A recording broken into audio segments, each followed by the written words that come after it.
The liar paradox is one of the oldest and most enduring philosophical puzzles, and its origins trace back to the 6th century BCE in ancient Greece. The central figure in this story is Epimenides of Crete, a philosopher and poet who, perhaps unknowingly, planted a seed that would grow into a vast intellectual tree spanning logic, semantics, philosophy of language, and even modern artificial intelligence. Epimenides is famously credited with saying, "All Cretans are liars." At first glance, this statement seems straightforward. But when we consider that Epimenides himself was a Cretan, the statement becomes paradoxical.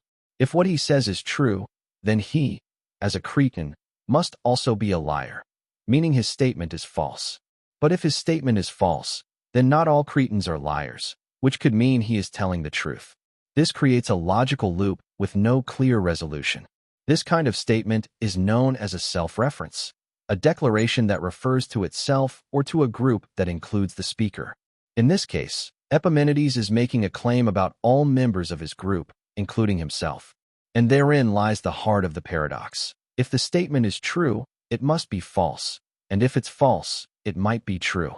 The liar paradox has been studied for over 2 millennia. In antiquity, it wasn't treated with the formal rigor we see in modern logic, but its power to challenge rational thought was already recognized. Epimenides wasn't a logician in the modern sense. He was more of a mystical poet, known for his visions, and even considered a prophet by some. In fact, his figure appears in the Bible, in Paul's letter to Titus, Titus 1 verse 12, where his famous phrase is quoted. One of themselves, a prophet of their own, said, "Cretans are always liars, evil beasts, lazy gluttons." This biblical reference adds a theological dimension to the problem.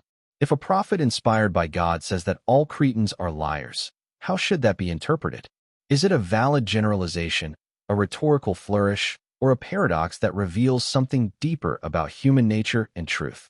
During the Middle Ages, scholastic thinkers revisited the paradox as part of their studies in logic and theology. In the 13th century, English philosopher Thomas Bradwardine wrote about it in his work Insolubilia, attempting to resolve it by arguing that self-referential propositions cannot have a defined truth value. This idea foreshadowed later developments in formal logic. In the 20th century, the liar paradox became a central issue for philosophers of language and mathematical logicians. Bertrand Russell, for example, used it as a springboard to develop his famous paradox of sets, which led to a major revision of set theory in mathematics. Alfred Tarski, another giant in logic, proposed that to avoid such paradoxes, we must distinguish between the object language, the language being studied, and the metalanguage, the language used to talk about the object language. According to Tarski, the sentence, "This sentence is false," cannot be evaluated within the same system in which it is formulated, because doing so leads to contradictions. More recently, Saul Kripke proposed a theory of partial truth values, in which certain statements, like the liar paradox, do not have a defined truth value. They are neither true nor false. This solution avoids the logical collapse that occurs when trying to assign a traditional truth value to the paradox.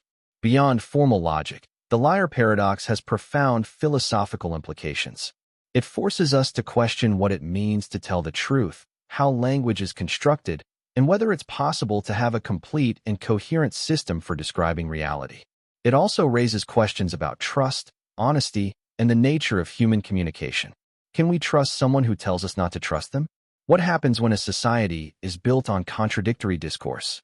In popular culture, the paradox has been used in films, TV shows, and literature to illustrate moments of confusion, manipulation, or revelation. In Star Trek, for example, Captain Kirk uses a version of the paradox to cause an android to malfunction when faced with a statement it cannot logically process. In literature, authors like Jorge Luis Borges have explored similar themes, playing with language and logic to challenge the reader's perception. The paradox has also influenced computer science. Alan Turing's halting problem, which proves that no algorithm can determine whether any given program will stop or run forever, has roots in self-reference. Artificial intelligence systems must be carefully designed to avoid logical loops caused by self-referential statements. Even in neuroscience and psychology, the liar paradox raises questions about how the brain processes contradictory information. How do we understand a sentence that denies itself? What happens in our minds when we encounter logical contradiction? In Eastern philosophy, similar structures appear in Zen koans, such as, "What is the sound of one hand clapping?" These statements are not meant to be solved logically, but to provoke a rupture in rational thought and lead to deeper understanding. The liar paradox is also used as a pedagogical tool. Teaching this paradox helps students develop critical thinking, question assumptions, and understand the limits of language and logic. In summary, the liar paradox, born from a seemingly simple statement by a Cretan poet over 2,000 years ago, remains an inexhaustible source of reflection. It reminds us that language, while powerful, has limits, that truth is not always easy to define, and that even the simplest statements can conceal infinite complexity. Epimenides, with his provocative phrase, left us a legacy that continues to resonate in philosophy, logic, science, and culture. Self-reference is one of the most fascinating and disruptive ideas in the history of human thought. It begins with something deceptively simple, a statement that refers to itself. But from that simplicity emerges a cascade of contradictions, puzzles, and revelations that have shaped philosophy, logic, mathematics, and even our understanding of consciousness. The classic example is the liar paradox. This sentence is false. If the sentence is true, then it must be false, as it claims. But if it's false, then it's not false, it's true. This loop of contradiction is not just a linguistic trick. It's a profound challenge to the foundations of truth and meaning. The liar paradox is one of the earliest recorded instances of self-reference, and its roots go back to ancient Greece. Epimenides of Crete, a philosopher and poet, famously declared, "All Cretans are liars." Since he himself was a Cretan, his statement becomes paradoxical. If all Cretans lie, then Epimenides is lying, which means not all Cretans lie. But if he's telling the truth, then he must be lying. This kind of indirect self-reference was already enough to unsettle the logical frameworks of the time. It revealed that language could fold back on itself, creating statements that defied resolution. Self-reference is not just a curiosity, it's a mirror held up to thought itself. When a system refers to itself, it exposes its own structure, its own limitations, and sometimes its own contradictions. In logic, this becomes a serious problem. Classical logic is built on the principle of bivalence. Every statement must be either true or false. But self-referential statements like the liar paradox break this rule. They are neither true nor false, or perhaps both at once. This forces logicians to reconsider the very nature of truth. In the Middle Ages, philosophers like Thomas Bradwardine and Jean Buridan grappled with these insolubilia, statements that seemed impossible to resolve. They recognized that self-reference could lead to contradictions that no amount of reasoning could untangle. Their work laid the groundwork for later developments in logic and semantics. But it wasn't until the 20th century that self-reference truly exploded into the center of intellectual inquiry. Kurt Gödel's incompleteness theorems are perhaps the most famous example of self-reference in mathematics. Gödel constructed a statement within a formal system that essentially says, "This statement is not provable within this system. If the system proves it, then it's false. If it doesn't prove it, then it's true, but unprovable." This shattered the dream of a complete and consistent foundation for mathematics. Gödel showed that any system powerful enough to express arithmetic is vulnerable to paradoxes of self-reference. His work revealed that truth and provability are not the same, and that no system can fully contain itself. In the philosophy of language, self-reference raises deep questions about meaning and interpretation. Alfred Tarski proposed a hierarchy of languages to avoid paradoxes like the liar. He argued that a language cannot consistently contain its own truth predicate. In other words, a sentence in a language cannot refer to its own truth value without risking contradiction. Tarski's solution was to separate object language from metalanguage, creating layers that prevent self-reference from collapsing the system. But in natural language, we use self-reference all the time. We say things like, "I am lying," or "this statement is confusing," and we often understand them perfectly well. This suggests that human communication operates on a more flexible and intuitive level than formal logic. Self-reference also appears in literature and art, where it becomes a tool for exploring identity, narrative, and perception. Jorge Luis Borges was a master of self-reference. His stories often contain books within books, authors who write about themselves, and characters who become aware of their fictional nature. In The Circular Ruins, a man dreams another man into existence, only to realize he himself is the product of someone else's dream. Samuel Beckett's Waiting for Godot reflects on its own structure, questioning the nature of theater, time, and existence. In visual art, M.C. Escher's drawings of hands drawing themselves or staircases looping infinitely challenge our sense of space and logic.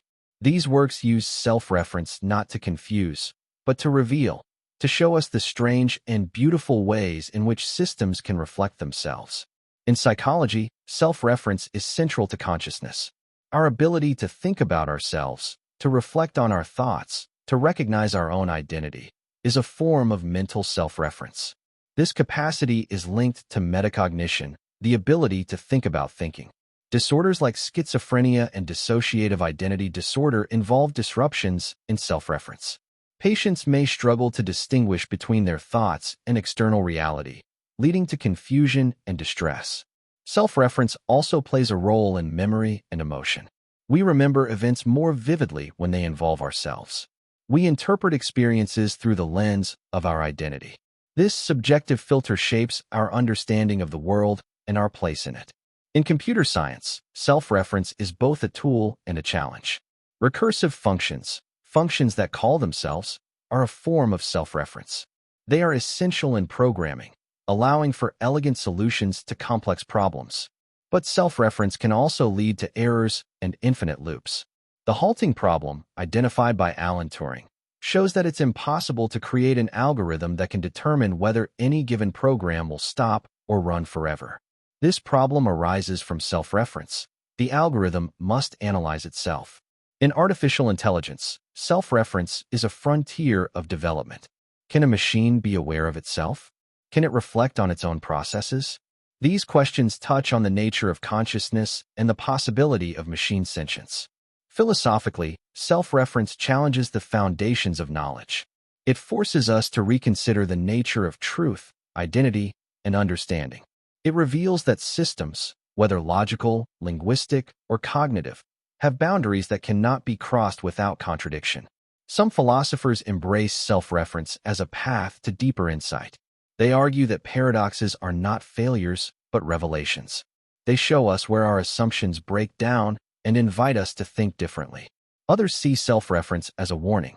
It reminds us that no system is perfect, that every framework has its blind spots. It teaches humility in the face of complexity. Ultimately, self-reference is more than a logical puzzle. It's a reflection of the human condition. We are beings who think about ourselves, who question our own thoughts, who seek meaning in the mirror of our own minds. Self-reference is the mechanism by which we become aware, by which we understand, by which we grow. It is both the source of paradox and the key to insight. From Epimenides to Gödel, from Borges to Turing, self-reference has shaped the intellectual landscape. It has revealed the limits of logic, the depth of consciousness, and the beauty of contradiction. In a world that often seeks clarity and certainty, self-reference reminds us that some truths are elusive, some questions are circular, and some ideas defy resolution. And in that defiance, we find wonder.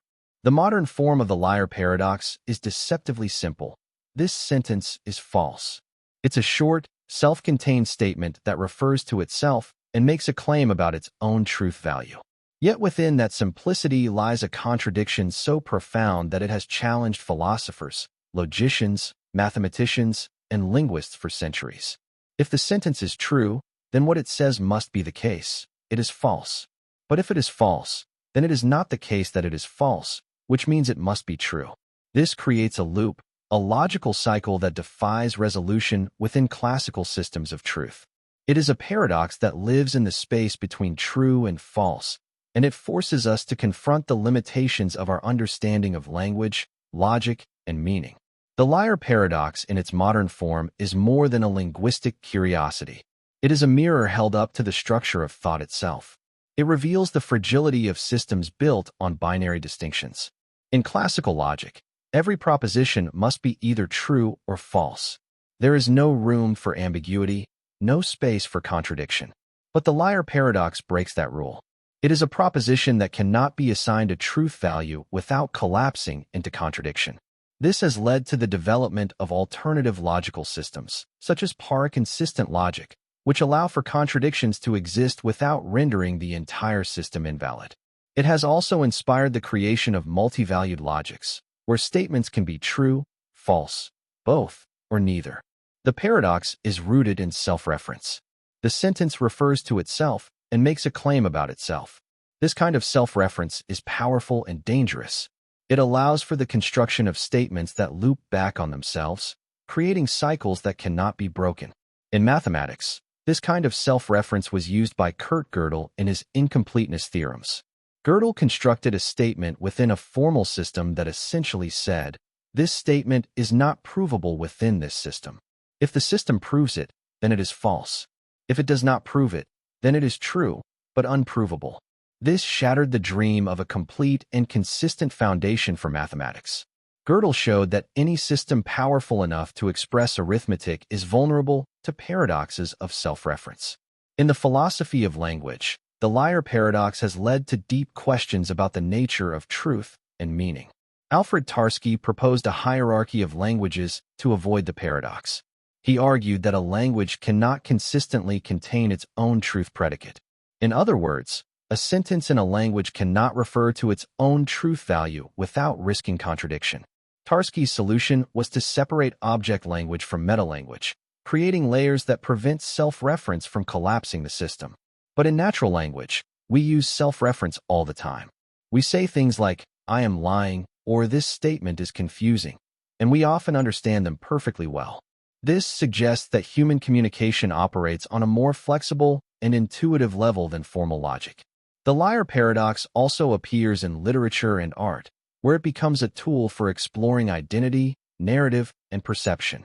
Writers like Jorge Luis Borges and Samuel Beckett have used paradoxes to challenge the boundaries of fiction and reality.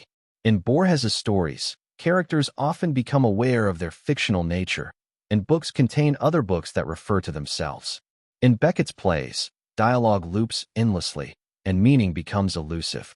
These works use the paradox not to confuse, but to reveal, to show us the strange and beautiful ways in which systems can reflect themselves. In psychology, the liar paradox touches on the nature of consciousness and self-awareness. Our ability to think about ourselves, to reflect on our thoughts, to recognize our own identity, is a form of mental self-reference. This capacity is linked to metacognition, the ability to think about thinking. Disorders like schizophrenia and dissociative identity disorder involve disruptions in self-reference. Patients may struggle to distinguish between their thoughts and external reality, leading to confusion and distress. Self-reference also plays a role in memory and emotion. We remember events more vividly when they involve ourselves. We interpret experiences through the lens of our identity. This subjective filter shapes our understanding of the world and our place in it. In computer science, the liar paradox is both a challenge and a tool. Recursive functions, functions that call themselves, are a form of self-reference. They are essential in programming, allowing for elegant solutions to complex problems. But self-reference can also lead to errors and infinite loops. The halting problem, identified by Alan Turing, shows that it's impossible to create an algorithm that can determine whether any given program will stop or run forever. This problem arises from self-reference. The algorithm must analyze itself. In artificial intelligence, self-reference is a frontier of development. Can a machine be aware of itself? Can it reflect on its own processes? These questions touch on the nature of consciousness and the possibility of machine sentience. Philosophically, the liar paradox challenges the foundations of knowledge. It forces us to reconsider the nature of truth, identity, and understanding. It reveals that systems, whether logical, linguistic, or cognitive, have boundaries that cannot be crossed without contradiction. Some philosophers embrace the paradox as a path to deeper insight. They argue that contradictions are not failures, but revelations. They show us where our assumptions break down and invite us to think differently. Others see the paradox as a warning.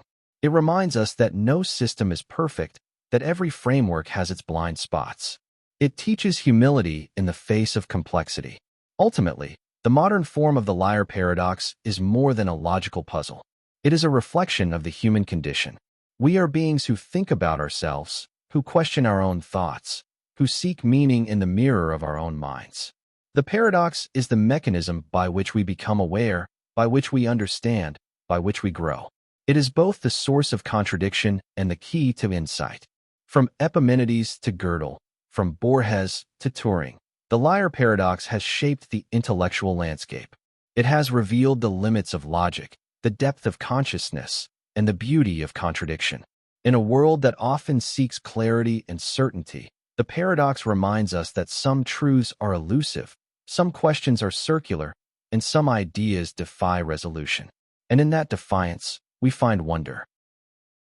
In classical logic, the principle of explosion, also known by its Latin name ex contradiction quodlibet, states that from a contradiction, anything follows. This means that if a system allows a contradiction to exist, then any statement whatsoever can be derived from it, rendering the system useless for distinguishing truth from falsehood. The liar paradox, with its self-referential structure and inherent contradiction, poses a direct threat to classical logic because it introduces a contradiction that, if accepted, can cause the entire logical system to collapse. This phenomenon is what we refer to as logical explosion, and it is one of the most serious challenges in the foundations of logic and philosophy. The liar paradox in its modern form, "This sentence is false," is a statement that refers to itself and makes a claim about its own truth value. If the sentence is true, then it must be false, as it claims. But if it is false, then it is not false, it is true. This creates a contradiction. The sentence is both true and false. In classical logic, which is built on the law of non-contradiction, a statement cannot be both true and false at the same time. In the law of the excluded middle, a statement must be either true or false. This paradox is catastrophic. It violates the core principles of the system and opens the door to explosion. To understand why this is so dangerous, consider the implications of allowing a contradiction into a logical system. Suppose we accept that a statement P is both true and false. Then, using the rules of classical logic, we can derive any statement Q from this contradiction. This is because in classical logic, if P and not P are both true, then any conclusion can be drawn. This is not just a theoretical concern. It means that the system loses its ability to distinguish between valid and invalid reasoning. If everything is derivable, then nothing is meaningful. The system becomes trivial in the sense that it can no longer serve its purpose of modeling rational thought or supporting mathematical proofs. This is why the liar paradox is considered explosive. It introduces a contradiction that, if not carefully managed, can cause the entire logical framework to implode. Philosophers and logicians have long recognized this danger and have developed various strategies to contain it. One approach is to reject the paradoxical statement altogether, declaring it meaningless or undefined. Another is to modify the logical system to prevent explosion, such as by adopting para-consistent logic, which allows contradictions to exist without leading to triviality. Para-consistent logic is a non-classical system that rejects the principle of explosion. In para-consistent logic, a contradiction does not automatically entail every possible statement. This allows for the coexistence of contradictory statements without collapsing the system. Para-consistent logics have been developed in various forms, including relevance logic, dialetheism, and adaptive logic. These systems provide tools for reasoning in the presence of contradictions, and they have applications in fields such as artificial intelligence, legal reasoning, and ethics, where conflicting information is common. Dialetheism, in particular, is a philosophical position that accepts the existence of true contradictions. According to dialetheists, some statements can be both true and false simultaneously. The liar paradox is often cited as a prime example of a dialetheia, a statement that is both true and false. This view challenges the traditional foundations of logic and has sparked intense debate among philosophers. Critics argue that accepting contradictions undermines rationality, while proponents claim that it provides a more accurate model of reality. especially in cases where paradoxes are unavoidable. Another approach to managing the liar paradox is to revise the semantics of truth. Alfred Tarski proposed a hierarchical model of languages to avoid self-reference. In Tarski's framework, a language cannot contain its own truth predicate. Instead, truth statements must be made in a higher-level metalanguage. This prevents sentences like, "This sentence is false," from being formulated within the same system, thereby avoiding the paradox. Tarski's solution is elegant and has influenced the development of formal semantics, but it also imposes restrictions on natural language, which frequently uses self-reference. Saul Kripke offered a different solution by introducing partial truth values. In Kripke's theory, some statements do not have a definite truth value. They are neither true nor false. This allows for the liar paradox to be classified as undefined, avoiding the contradiction. Kripke's approach is based on fixed-point semantics, where the truth value of a statement is determined by its position in a hierarchy of approximations. This method preserves the structure of classical logic while accommodating paradoxical statements. Despite these efforts, the liar paradox continues to pose a challenge. It reveals the tension between the expressive power of language and the constraints of logical systems. Language allows us to construct statements that refer to themselves, make claims about their own truth, and engage in complex forms of reasoning. But logic demands consistency, clarity, and determinacy. The paradox sits at the intersection of these two domains, exposing the limits of each. In practical terms, logical explosion has implications for computer science, mathematics, and philosophy. In computer science, systems must be designed to handle contradictions without crashing. This is especially important in databases, where inconsistent information can arise. Techniques such as belief revision, inconsistency-tolerant reasoning, and non-monotonic logic are used to manage contradictions. In mathematics, the foundations of set theory and arithmetic must be carefully constructed to avoid paradoxes. Gödel's incompleteness theorems showed that any sufficiently powerful system is either incomplete or inconsistent, highlighting the need for caution. In philosophy, the liar paradox raises questions about the nature of truth, meaning, and rationality. Is truth a binary property, or is it more nuanced? Can meaning exist in the absence of truth? What does it mean to reason in the face of contradiction?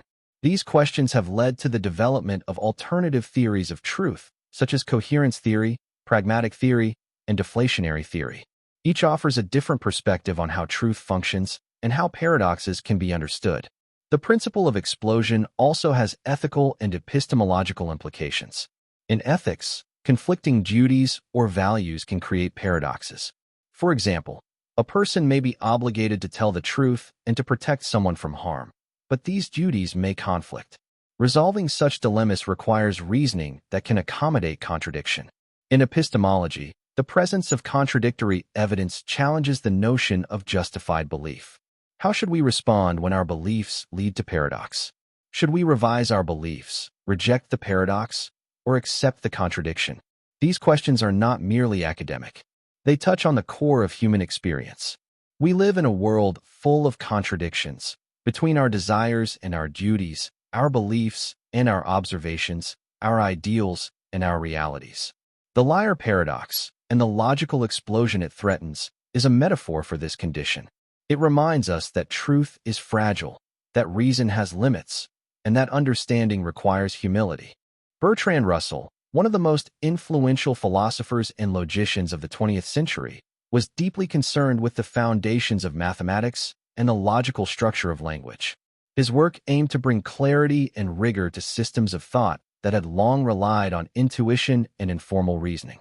In this pursuit, Russell encountered a series of paradoxes that threatened the consistency of the very systems he sought to formalize. Among these, the liar paradox stood out as a particularly troubling example of how self-reference could destabilize logic. The simple sentence, "This sentence is false," encapsulates a contradiction that cannot be resolved within classical logic. If the sentence is true, then it must be false, as it claims. But if it is false, then it is not false, it is true. This loop of contradiction reveals a fundamental problem. When a statement refers to itself, it can create a situation where truth and falsehood collapse into one another. Russell recognized that this kind of paradox was not limited to language. It also appeared in mathematics, particularly in the theory of sets. In his quest to formalize mathematics through logic, Russell collaborated with Alfred North Whitehead on the monumental work Principia Mathematica. Their goal was to derive all mathematical truths from a small set of logical axioms. But this project was soon threatened by a paradox that Russell himself discovered, a paradox that, like the liar, was rooted in self-reference. The paradox arises when we consider the set of all sets that do not contain themselves. Does this set contain itself? If it does, then by definition it should not. But if it does not, then by definition it should. This contradiction mirrors the structure of the liar paradox and reveals a deep flaw in naive set theory. Russell's paradox exposed the dangers of unrestricted comprehension in set theory, the idea that any definable collection could be considered a set. If we allow sets to be defined without constraints, then self-referential definitions can lead to contradictions. The set of all sets that do not contain themselves is one such definition, and it leads directly to paradox. This realization forced mathematicians to reconsider the foundations of set theory. The result was the development of axiomatic systems, such as Zermelo-Fraenkel set theory, which impose restrictions on set formation to avoid paradoxes like Russell's. The connection between the liar paradox and Russell's paradox is more than superficial. Both involve self-reference, and both reveal the limitations of systems that do not account for the complexities of language and logic. Russell saw the liar paradox as a linguistic analog to his set-theoretic paradox. In both cases, a system attempts to refer to itself, and in doing so, creates a contradiction. This insight led Russell to propose the theory of types, a hierarchical system designed to prevent self-reference. In the theory of types, objects are assigned to different levels, and statements about objects must occur at a higher level than the objects themselves. This prevents a statement from referring to itself and avoids the kind of circularity that leads to paradox. The theory of types was a radical departure from traditional logic. It introduced a stratified view of language and mathematics, where each level is insulated from the others. While this approach successfully avoids paradoxes, it also imposes significant constraints on expression. Many statements that seem natural in everyday language become impossible or awkward within the type hierarchy.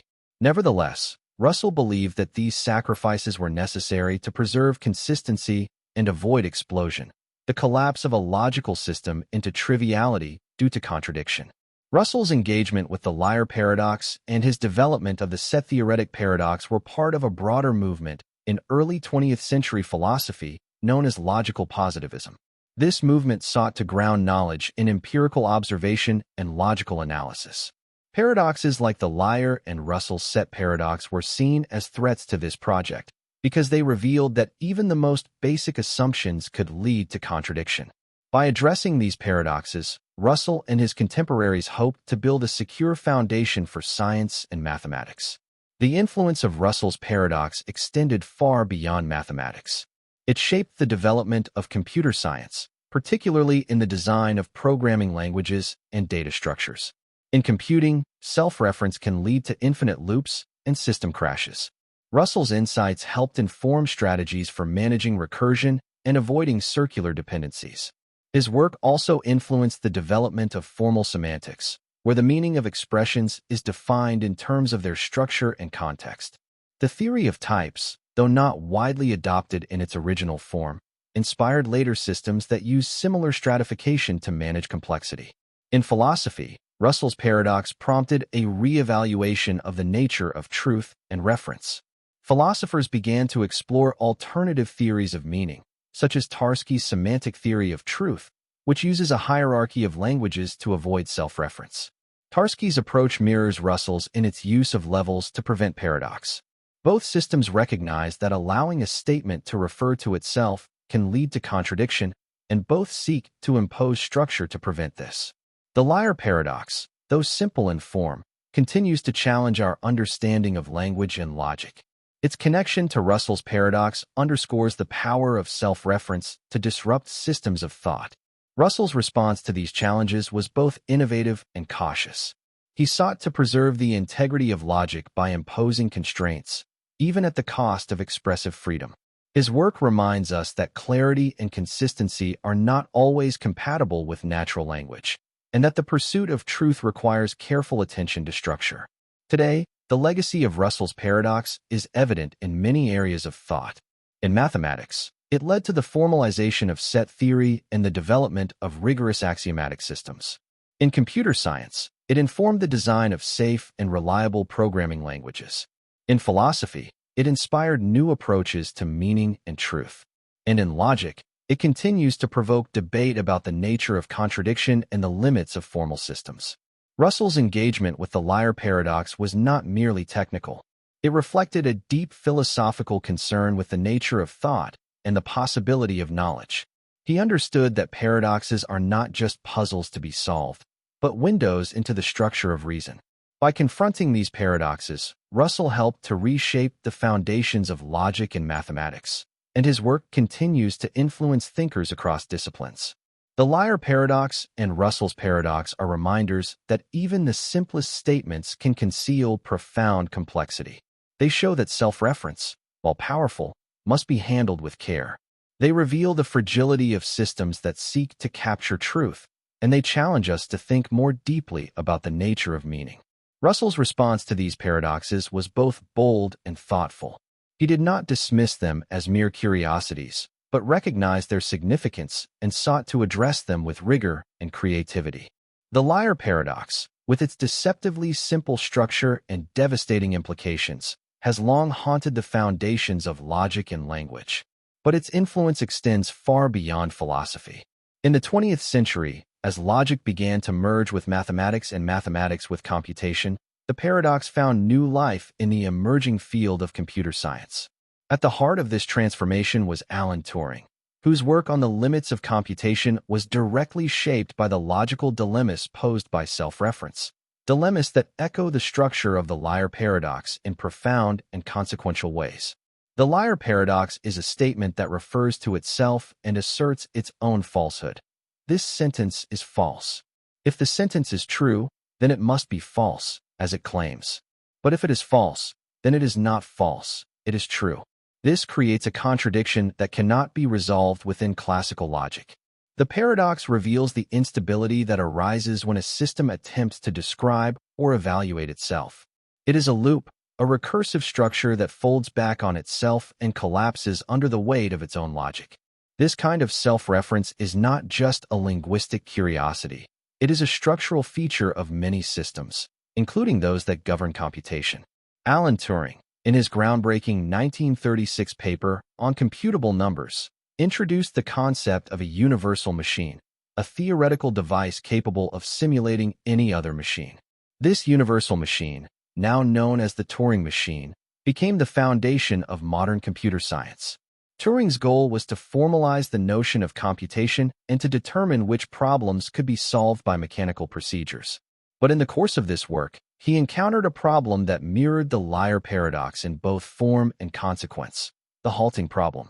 The halting problem asks whether there exists a general algorithm that can determine, for any given program and input, whether the program will eventually halt or run forever. Turing proved that no such algorithm exists. His proof involves constructing a program that analyzes itself, a program that, when given its own code as input, attempts to determine whether it will halt.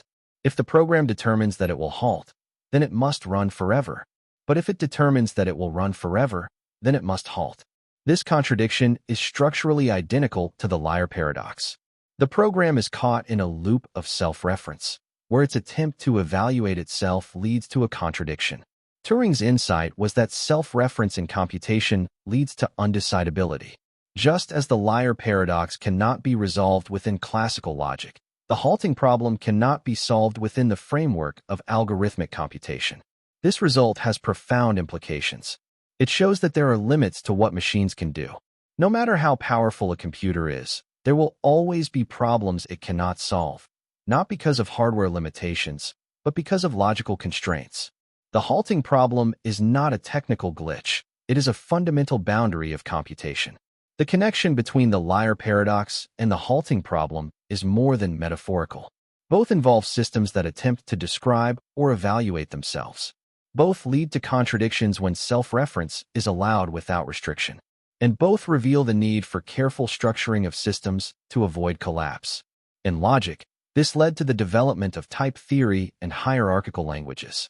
In computation, it led to the formalization of decidability and the classification of problems based on their computational complexity. Turing's work also influenced the development of programming languages. In designing languages, computer scientists must ensure that programs do not fall into infinite loops or contradictory states. This requires mechanisms for controlling recursion, managing memory, and detecting errors. The halting problem shows that some of these issues cannot be resolved automatically. Programmers must design systems with awareness of these limitations, and tools must be built to help identify potential problems without guaranteeing solutions. The influence of the liar paradox extends even further into artificial intelligence. As AI systems become more complex and autonomous, they begin to exhibit behaviors that resemble self-reference. An AI that evaluates its own performance, reflects on its own decisions, or modifies its own code is engaging in a form of computational self-reference. This opens the door to new capabilities, but also to new risks. If an AI system attempts to determine whether it will succeed or fail based on its own analysis, it may encounter paradoxes similar to the halting problem. Ensuring that AI systems remain stable and predictable requires careful design to avoid these recursive traps. In theoretical computer science, the liar paradox has inspired the study of fixed points, recursion theory, and formal semantics. Fixed-point theorems, such as those used in Kripke's theory of truth, show how self-referential structures can be managed without contradiction. These theorems are used in programming language semantics to define the meaning of recursive functions and loops. Recursion theory, which studies the properties of computable functions, is deeply connected to the halting problem and the limits of algorithmic reasoning. Formal semantics, which defines the meaning of programming languages, must account for self-reference and ensure that programs behave consistently. The liar paradox also appears in the design of compilers and interpreters. These tools must analyze code, optimize performance, and detect errors. But when code refers to itself or modifies itself, the analysis becomes more complex. Self-modifying code, while powerful, can lead to unpredictable behavior. Compilers must be designed to handle such cases carefully, and interpreters must manage execution to avoid infinite loops or contradictions. In cybersecurity, the liar paradox has implications for detecting malicious behavior. Some malware uses self-reference to evade detection, modifying its own code or behavior based on the environment. Security systems must be able to analyze code that changes itself, which requires techniques that go beyond static analysis. Dynamic analysis, behavioral modeling, and heuristic detection are used to manage these challenges, but the underlying problem remains. Self-reference introduces complexity that cannot always be resolved. The liar paradox also influences the philosophy of computation. It raises questions about the nature of algorithms, the limits of reasoning, and the boundaries of machine intelligence. Can a machine understand itself? Can it predict its own behavior? Can it avoid paradoxes in its own reasoning? These questions are not just technical, they are philosophical. They touch on the nature of consciousness, the possibility of self-awareness, and the structure of rational thought. In education, the liar paradox and the halting problem are used to teach students about the limits of computation. They show that not all problems have solutions, and that some questions are inherently undecidable. This helps students develop a deeper understanding of algorithms, logic, and the philosophy of science. It also encourages humility and creativity, as students learn to navigate the boundaries of knowledge. The liar paradox, though ancient, continues to shape the future. Its influence on Turing's halting problem has defined the limits of computation and inspired generations of researchers. The liar paradox is one of those philosophical puzzles that seems harmless at first glance, almost playful in its simplicity. This sentence is false. It's the kind of statement that might appear in a riddle book or a clever tweet, something to provoke a moment of amusement or curiosity.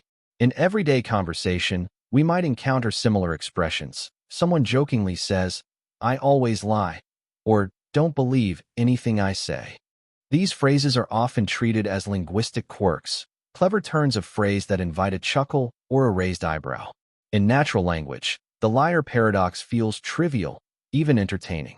But when we shift from casual speech to formal logic, the paradox reveals its true depth and danger. It becomes a structural threat to consistency, a contradiction that cannot be resolved without rethinking the foundations of truth, reference, and meaning. Natural language is rich, flexible, and forgiving. It allows for ambiguity, metaphor, irony, and contradiction. We use it to express emotions, tell stories, and navigate complex social situations. In natural language, context is everything. A statement like, "I'm lying right now," might be understood as a joke, a confession, or a philosophical reflection, depending on the speaker's tone, the listener's expectations, and the surrounding conversation. The meaning of the sentence is not fixed. It shifts with interpretation. This fluidity is one of the strengths of natural language. It allows us to communicate in nuanced and adaptive ways, to convey subtleties that formal systems struggle to capture. Formal logic, by contrast, demands precision. It operates within strict rules, where every term must be defined, every statement must be either true or false, and contradictions are not tolerated. In formal logic, the liar paradox is not a joke, it is a crisis. The sentence, "This sentence is false," cannot be assigned a truth value without collapsing into contradiction. If it is true, then it is false. If it is false, then it is true. This violates the law of non-contradiction, which states that a proposition cannot be both true and false at the same time. It also challenges the law of the excluded middle, which holds that every proposition must be either true or false. The liar paradox sits outside these laws, defying classification and threatening the integrity of the logical system. This tension between natural language and formal logic has profound implications. It reveals that the tools we use to reason formally are not always equipped to handle the complexities of everyday speech. It shows that meaning is not always reducible to binary truth values, and that reference can be circular, ambiguous, or context-dependent. The liar paradox is a bridge between these two domains, a statement that appears innocuous in conversation but becomes explosive in formal analysis. Philosophers and logicians have long grappled with this divide. Alfred Tarski, in his Semantic theory of truth, proposed a hierarchy of languages to avoid self-reference. In Tarski's framework, a language cannot contain its own truth predicate. Instead, truth statements must be made in a higher-level metalanguage. This prevents sentences like, "This sentence is false," from being formulated within the same system, thereby avoiding the paradox. Tarski's solution is elegant and effective within formal logic, but it imposes restrictions that are unnatural in everyday speech. In natural language, we routinely make statements about statements, refer to our own words, and evaluate our own truthfulness. Tarski's hierarchy, while useful for formal systems, does not reflect the way humans actually communicate. Saul Kripke offered another approach, introducing partial truth values. In Kripke's theory, some statements are neither true nor false. They are undefined. This allows for the liar paradox to be classified as undefined, avoiding the contradiction. Kripke's fixed-point semantics provide a way to manage self-reference without collapsing the system. But again, this solution is tailored to formal logic. In natural language, we rarely declare a statement to be undefined. We interpret, negotiate, and contextualize. We ask what the speaker meant, what the implications are, how the statement fits into the broader conversation. The tools of formal logic are precise but rigid.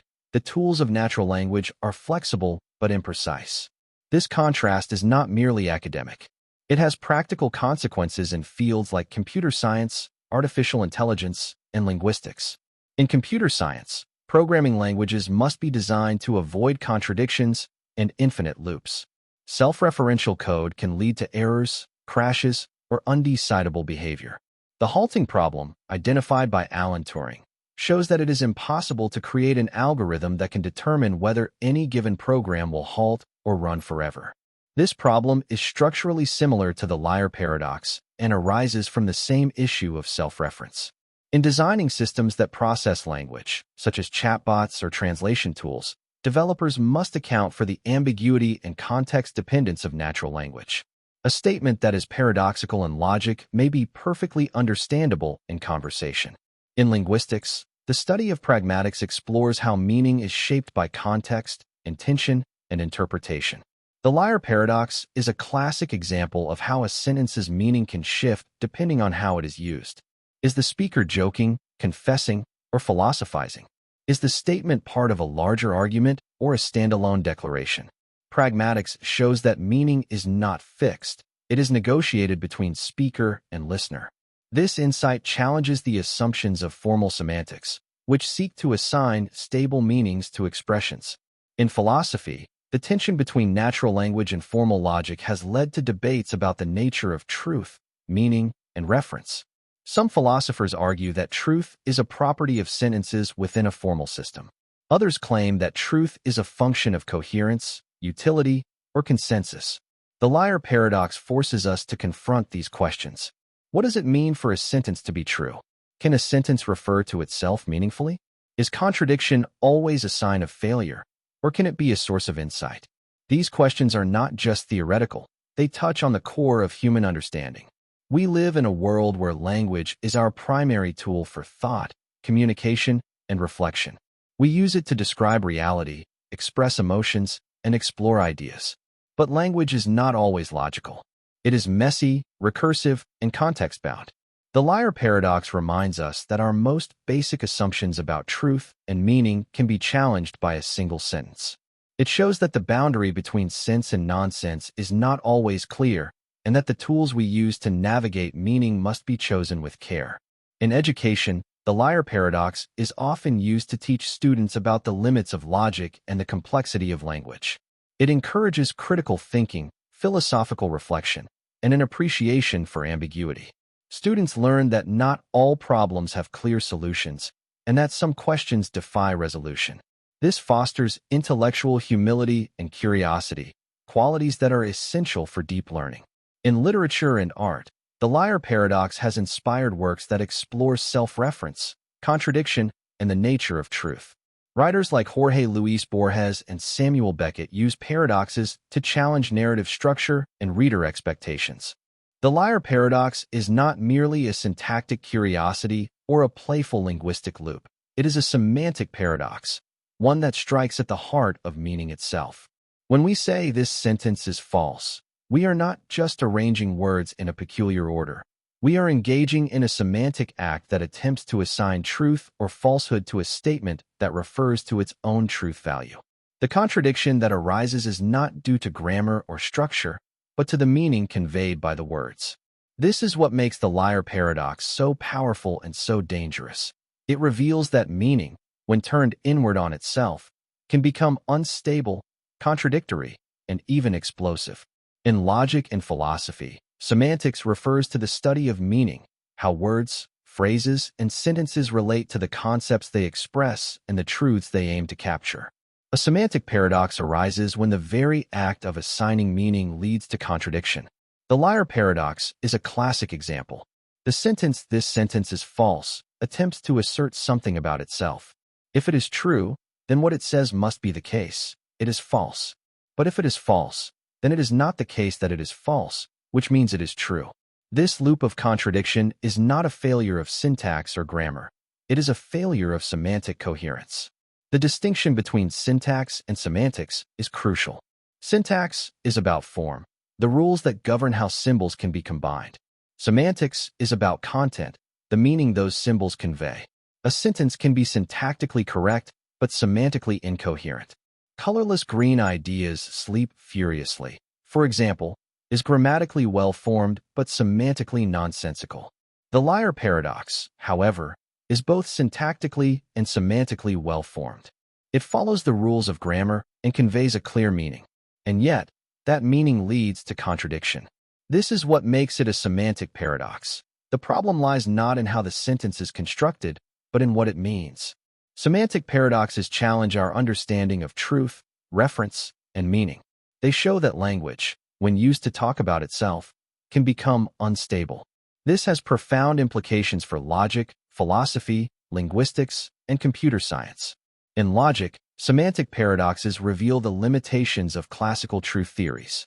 In philosophy, they raise questions about the nature of meaning and the possibility of self-knowledge. In linguistics, they challenge models of interpretation and understanding. In computer science, they expose the risks of self-referential code and the boundaries of algorithmic reasoning. One of the key insights of semantic paradoxes is that meaning is not always stable or determinate.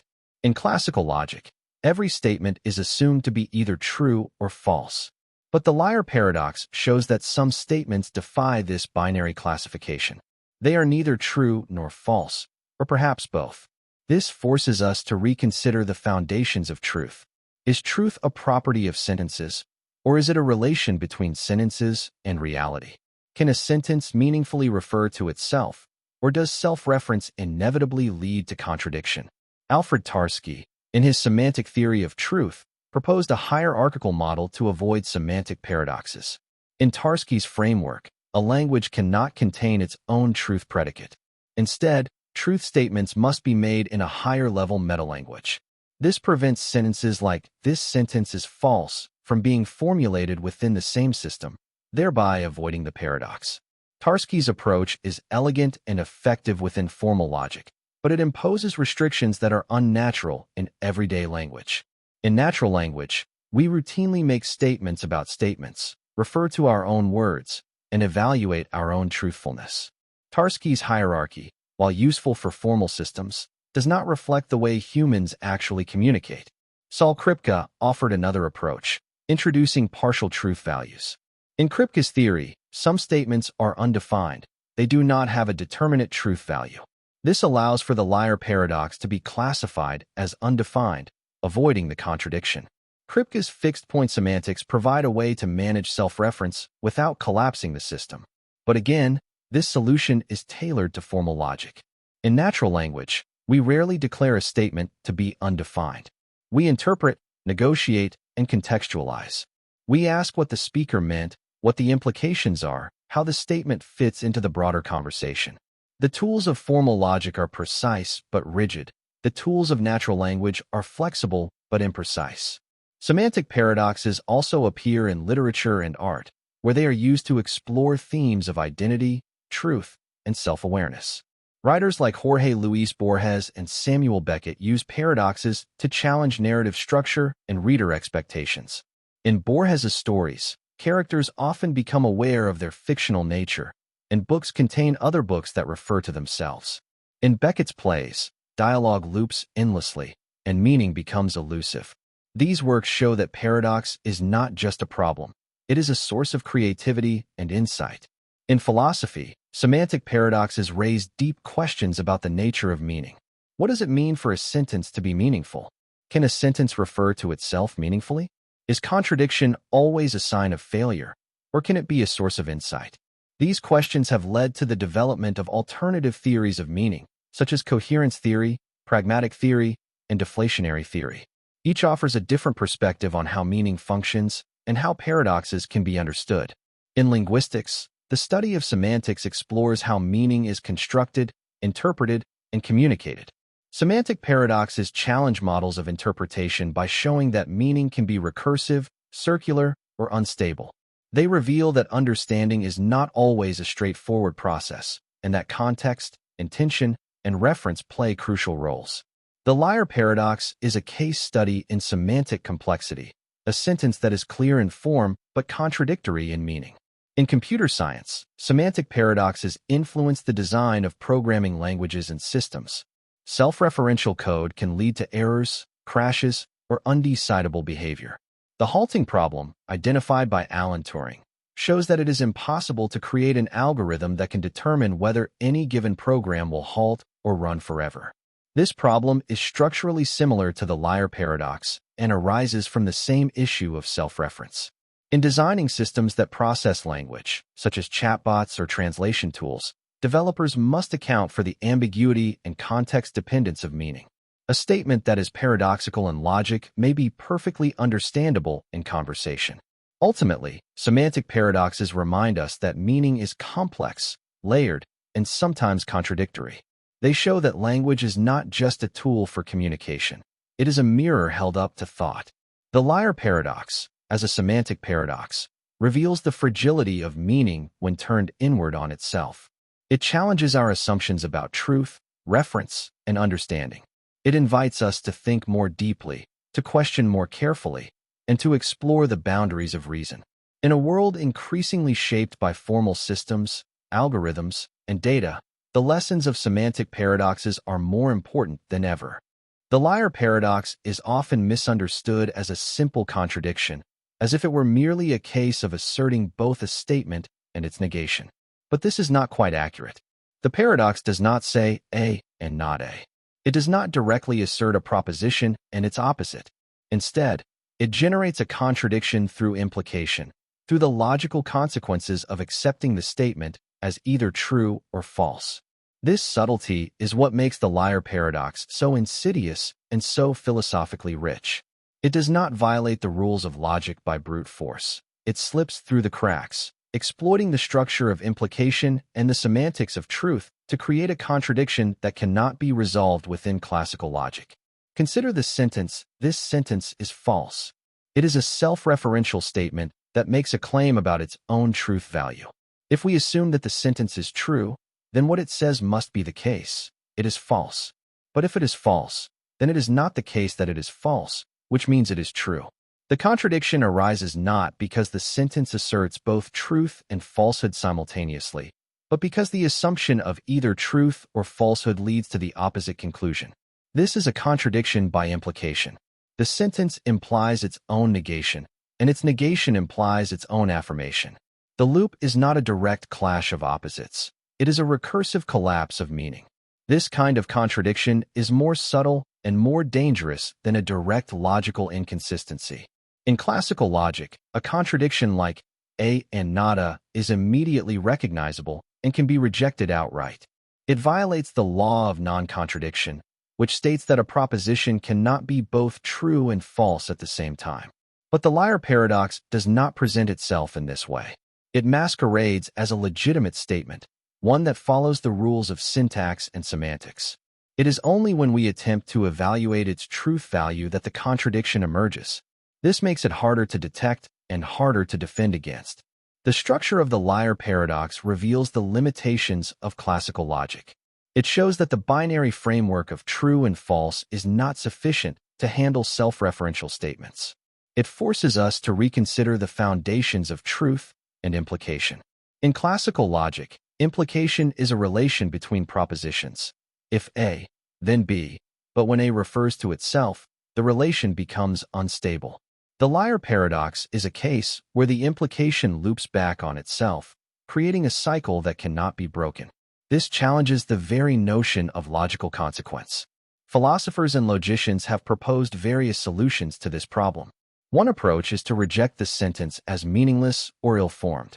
If the sentence cannot be assigned a truth value without contradiction, then perhaps it should not be considered a legitimate proposition.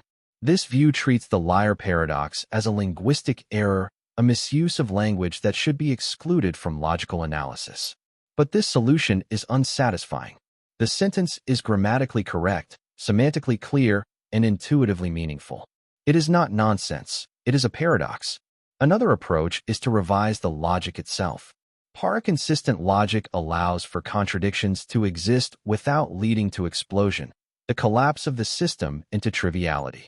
In paraconsistent logic, a proposition can be both true and false, and this does not imply that every proposition is true. This allows for the liar paradox to be accepted as a true contradiction, a dialetheia. Dialetheism is the philosophical position that some contradictions are true. It challenges the law of non-contradiction and offers a radical rethinking of logic and truth. Yet another approach is to introduce a third truth value. In three-valued logic, a proposition can be true, false, or undefined. The liar paradox is assigned the value undefined, which avoids the contradiction. This solution preserves the structure of classical logic while accommodating paradoxical statements. It reflects the intuition that some statements are neither true nor false, but occupy a liminal space between the two. These solutions reveal the depth of the problem. The liar paradox is not just a quirky sentence. It is a window into the structure of implication, reference, and truth. It shows that meaning is not always stable, that implication can lead to contradiction, and that self-reference is a source of semantic instability.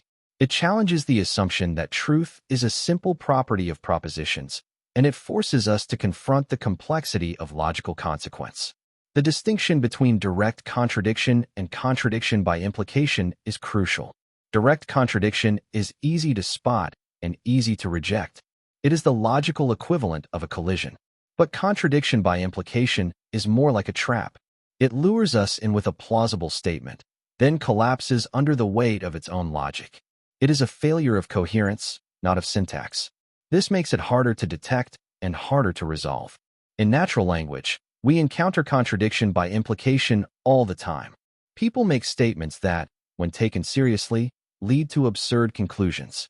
I always lie. Ignore everything I say. I am not trustworthy. These are self-referential statements that undermine themselves. In conversation, we often treat them as jokes, ironies, or rhetorical flourishes. But in logic, they become serious problems. The liar paradox is the formalization of this kind of contradiction. It is the point where language turns on itself and meaning collapses. In philosophy, contradiction by implication has been used to explore the limits of knowledge, the nature of self-awareness, and the structure of rationality. It appears in discussions of skepticism, relativism, and the philosophy of language. It challenges the idea that truth is objective and stable. It suggests that meaning is context-dependent, recursive, and sometimes paradoxical. In mathematics, contradiction by implication appears in Gödel's incompleteness theorems. Gödel constructed a statement within a formal system that essentially says, this statement is not provable within this system. If the system proves it, then it is false. If it does not prove it, then it is true, but unprovable. This is a contradiction by implication. The assumption of provability leads to unprovability, and vice versa. Gödel's work showed that any sufficiently powerful formal system is either incomplete or inconsistent. This shattered the dream of a complete and consistent foundation for mathematics. In computer science, contradiction by implication appears in the halting problem. Alan Turing showed that it is impossible to create an algorithm that can determine whether any given program will halt or run forever. His proof involves constructing a program that analyzes itself. If the program determines that it will halt, then it must run forever. If it determines that it will run forever, then it must halt. This is a contradiction by implication. The assumption of halting leads to non-halting, and vice versa. Turing's work revealed the limits of computation and the dangers of self-reference. The liar paradox has long stood as a challenge to the foundations of logic and semantics. Its structure is deceptively simple. This sentence is false. Yet within that simplicity lies a contradiction that cannot be resolved within classical logic. If the sentence is true, then it must be false, as it claims. But if it is false, then it is not false, it is true. This loop of contradiction reveals a fundamental instability in the way truth is assigned to self-referential statements. Over the centuries, philosophers and logicians have proposed various solutions to this paradox, ranging from hierarchical languages to paraconsistent logics. Among the most influential and elegant of these solutions is the one proposed by Saul Kripke, the theory of partial truth values. Kripke's approach to the liar paradox is grounded in the idea that not all sentences must be assigned a definite truth value. In classical logic, every proposition is either true or false. There is no middle ground, no ambiguity, no room for indeterminacy. But Kripke recognized that this binary framework is insufficient to handle self-referential paradoxes. The liar's sentence, when evaluated within this framework, leads to contradiction. The only way to avoid this contradiction, Kripke argued, is to allow for a third possibility, that the sentence is neither true nor false. It is undefined. This idea of partial truth values is a radical departure from classical semantics. It introduces a new category of semantic status, undefinedness, that allows for the existence of sentences whose truth value cannot be determined. In Kripke's model, the liar sentence is assigned this status. It is not true, and it is not false. It is simply undefined. This avoids the contradiction and preserves the integrity of the logical system. Kripke's theory is based on fixed-point semantics.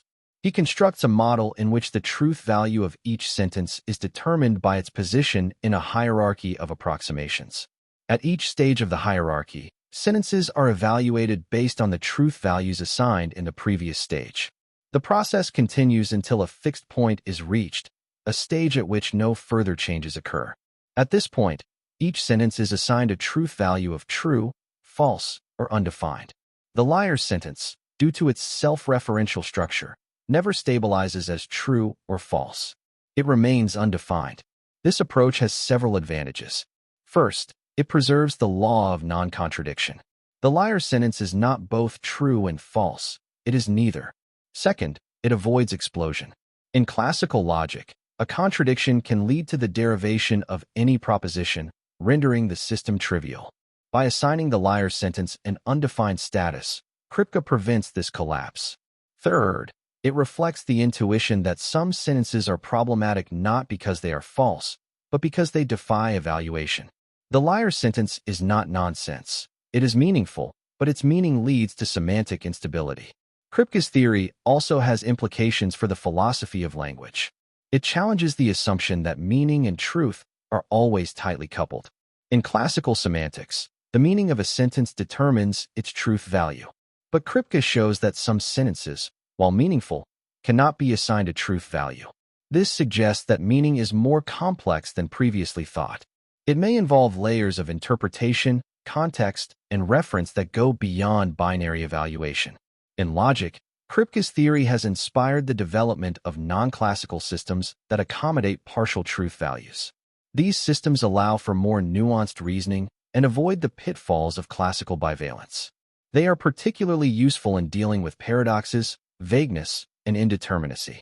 Kripke's work has influenced fields such as modal logic, epistemic logic, and formal semantics, where the boundaries of truth are constantly being explored. In computer science, Kripke's theory has applications in the design of programming languages and systems that handle incomplete or inconsistent information. In databases, for example, null values represent unknown or undefined data. Query languages must be able to handle these values without causing errors or contradictions. Kripke's approach provides a theoretical foundation for managing such cases. It shows that undefinedness can be a legitimate and useful category in computation. In artificial intelligence, partial truth values are relevant to systems that reason under uncertainty. AI systems often deal with incomplete data, ambiguous inputs, and conflicting information. Assigning a binary truth value to every proposition is not always feasible or desirable. Kripke's theory offers a way to model reasoning that accommodates indeterminacy. It allows for flexible and robust decision-making in complex environments. Kripke's solution to the liar paradox is not without its critics. Some argue that assigning an undefined status to the liar sentence is a form of evasion, that it avoids the problem rather than solving it. Others question whether undefinedness is a coherent semantic category. Can a sentence be meaningful but neither true nor false? What does it mean to say that a sentence is undefined? These questions continue to provoke debate among philosophers and logicians. Nevertheless, Kripke's theory remains one of the most influential and widely accepted approaches to the liar paradox. It offers a clear and elegant framework for managing self-reference and semantic instability. It preserves the core principles of logic while accommodating the complexities of language. It reflects a deep understanding of the interplay between syntax, semantics, and truth. Kripke's work also has broader philosophical implications. It challenges the idea that truth is a simple, objective property. It suggests that truth may be context-dependent, recursive, and sometimes indeterminate. It invites us to reconsider the nature of meaning, reference, and understanding. It shows that paradoxes are not just problems to be solved. They are windows into the structure of thought. In education, Kripke's theory is used to teach students about the limits of classical logic and the possibilities of non-classical systems. It encourages critical thinking, philosophical reflection, and an appreciation for semantic complexity. Students learn that not all problems have clear solutions, and that some questions defy resolution. This fosters intellectual humility and curiosity, qualities that are essential for deep learning. In literature and art, the idea of partial truth values resonates with themes of ambiguity, contradiction, and self-awareness.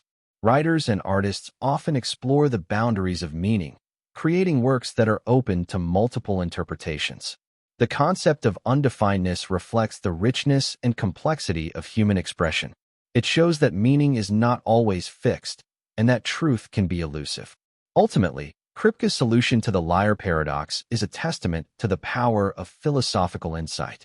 It transforms a seemingly trivial puzzle into a profound exploration of meaning and truth. It reveals the limitations of classical logic and opens the door to new ways of thinking. It shows that paradoxes are not failures. They are opportunities for discovery. The liar paradox remains one of the most enduring challenges in logic and philosophy. Its simplicity belies its depth. Its contradiction is not direct. It arises through implication, through the recursive structure of self-reference. The liar paradox has long been a source of fascination and frustration for philosophers, logicians, and linguists. Its structure is simple.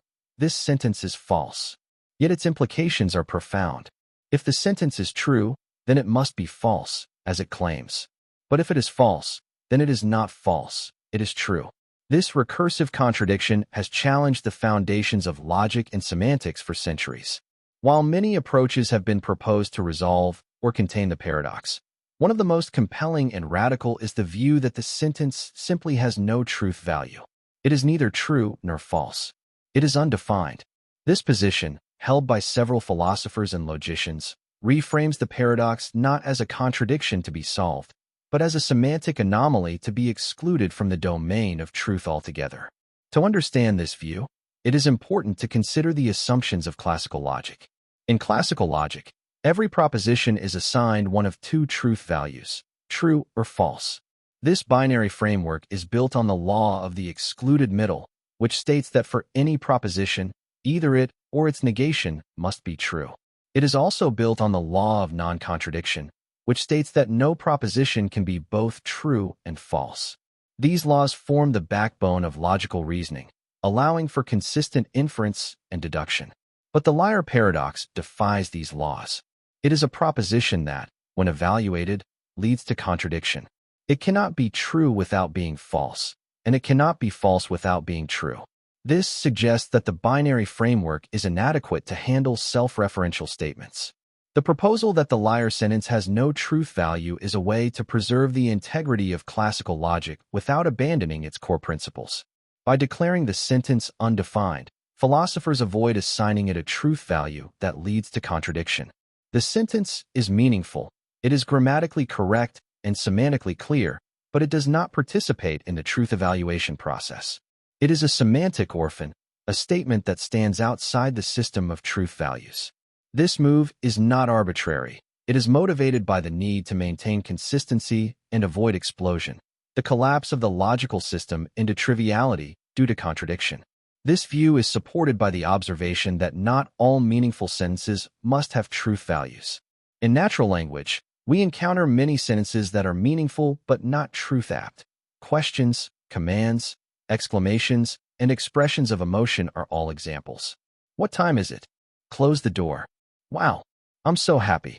These sentences convey meaning, but they are not evaluated as true or false. They serve other communicative functions. The liar sentence, while structurally similar to declarative statements, may belong to a similar category.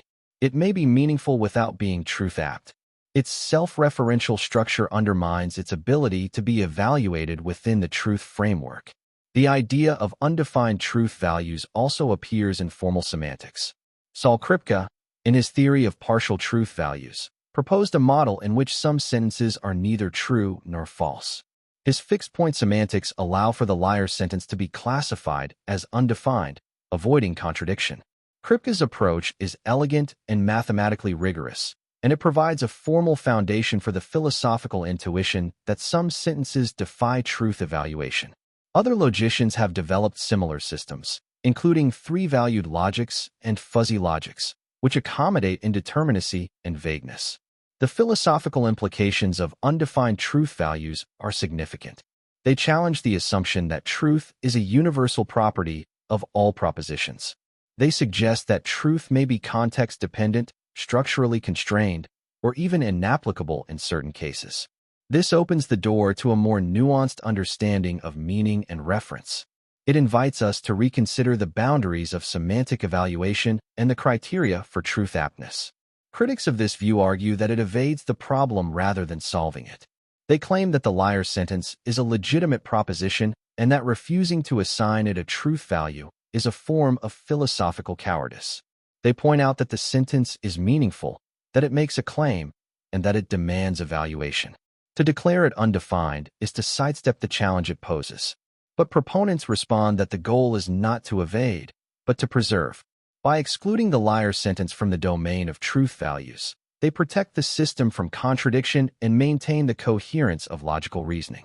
This debate reflects a deeper tension in philosophy between rigor and intuition. On one hand, logic demands consistency, clarity, and determinacy. On the other hand, language is messy, recursive, and context-bound. The liar paradox sits at the intersection of these domains, exposing the limitations of each.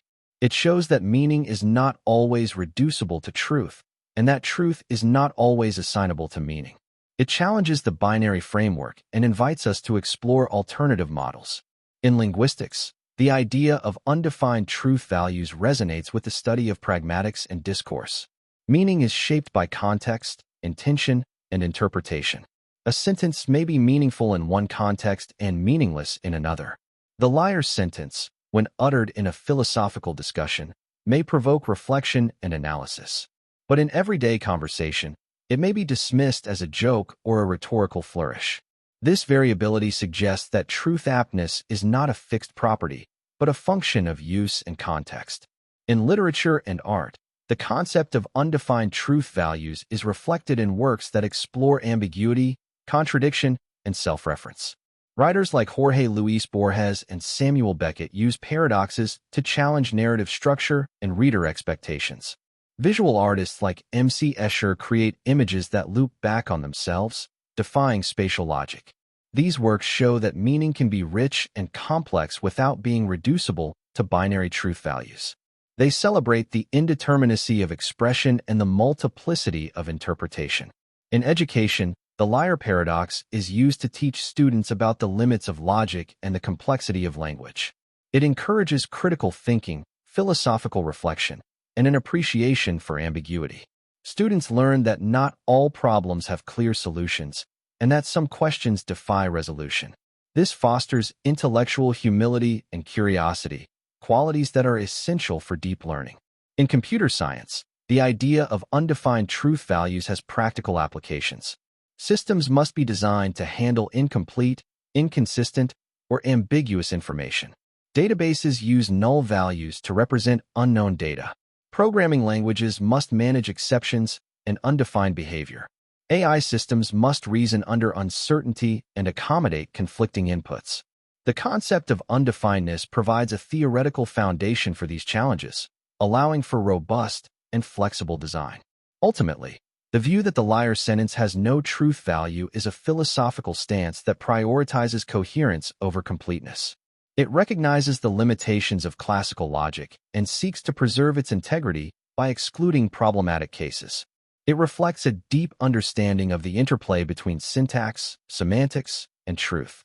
The liar paradox, with its compact and self-referential structure, has exerted a profound influence on the development of truth theories across centuries of philosophical inquiry. The sentence, "This sentence is false," is not just a linguistic curiosity.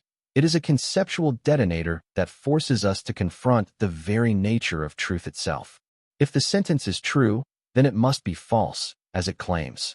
But if it is false, then it is not false, it is true. This recursive contradiction cannot be resolved within classical logic, and its implications ripple through every attempt to define what truth is, how it functions, and whether it can be consistently applied to language. The paradox has become a touchstone for theorists seeking to understand and formalize truth, and it has played a pivotal role in shaping three major philosophical approaches: coherence theory, correspondence theory, and pragmatism. The correspondence theory of truth is perhaps the most intuitive and historically dominant. It holds that a statement is true if it corresponds to a fact in the world. Truth is a relation between language and reality. If I say the sky is blue, and the sky is indeed blue, then my statement is true. This theory traces its roots to Aristotle and has been foundational in scientific and empirical reasoning. But the liar paradox challenges correspondence at its core. What fact in the world corresponds to the sentence, "This sentence is false"? The statement refers to itself, not to an external reality. It attempts to establish its truth by denying it. There is no observable fact that can anchor the sentence, no empirical condition that can verify or falsify it. The paradox reveals that correspondence breaks down when language turns inward, when statements refer to themselves rather than to the world. This has led philosophers to question whether correspondence can be a universal theory of truth, or whether it must be supplemented or replaced in cases of semantic self-reference. The coherence theory of truth offers an alternative. It holds that a statement is true if it coheres with a set of other statements in a system. Truth is a matter of internal consistency, not external correspondence. A belief is true if it fits harmoniously within a web of beliefs. This theory is attractive in contexts where empirical verification is difficult or impossible, such as mathematics, ethics, or metaphysics. The liar paradox, however, exposes the limits of coherence. The sentence, "This sentence is false," cannot be integrated into any consistent system of beliefs. It generates contradiction by implication. If accepted, it disrupts coherence. If rejected, it raises questions about the criteria for exclusion. The paradox forces coherence theorists to confront the boundaries of consistency. Can a system be coherent if it contains paradoxes? Should paradoxical statements be excluded, or can they be accommodated through redefinition or stratification? These questions have led to refinements in coherence theory, including the development of para-consistent logics that allow for localized contradictions without global collapse. Pragmatism approaches truth from a different angle. It holds that truth is what works, that a statement is true if it proves useful, reliable, or effective in guiding action. Truth is not a static property, but a dynamic process. It evolves through inquiry, experimentation, and adaptation. William James, Charles Sanders Peirce, and John Dewey developed this theory in response to the limitations of correspondence and coherence. The liar paradox presents a unique challenge to pragmatism. The sentence, "This sentence is false," does not guide action, solve problems, or produce useful outcomes. It is a semantic loop that resists resolution. Yet pragmatists might argue that the paradox is valuable precisely because it reveals the limits of static truth concepts.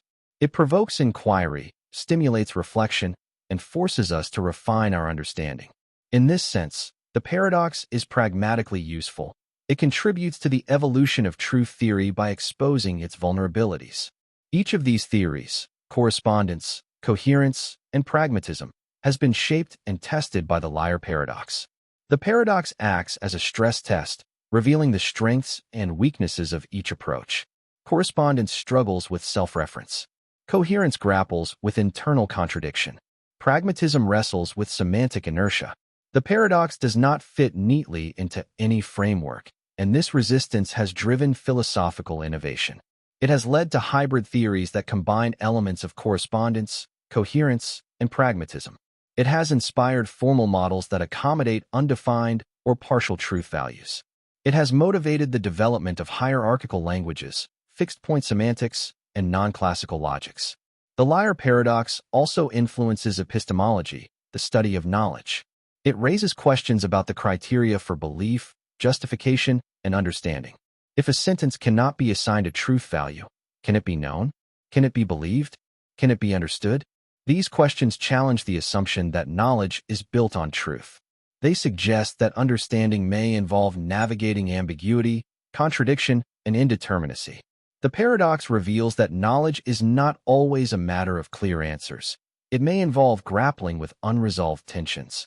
In linguistics, the paradox informs theories of meaning and interpretation. It shows that meaning is not always compositional, that the meaning of a sentence is not always determined by the meanings of its parts. It reveals that context, reference, and intention play crucial roles. The liar sentence is grammatically correct and semantically clear, yet its meaning leads to contradiction. This challenges models of semantics that rely on stable mappings between language and truth. In literature and art, the paradox inspires works that explore ambiguity, recursion, and self-awareness. Writers like Jorge Luis Borges and Samuel Beckett use paradoxes to challenge narrative structure and reader expectations. Visual artists like M.C. Escher create images that loop back on themselves, defying spatial logic. These works reflect the philosophical insight that meaning is not always linear, and that truth may be elusive.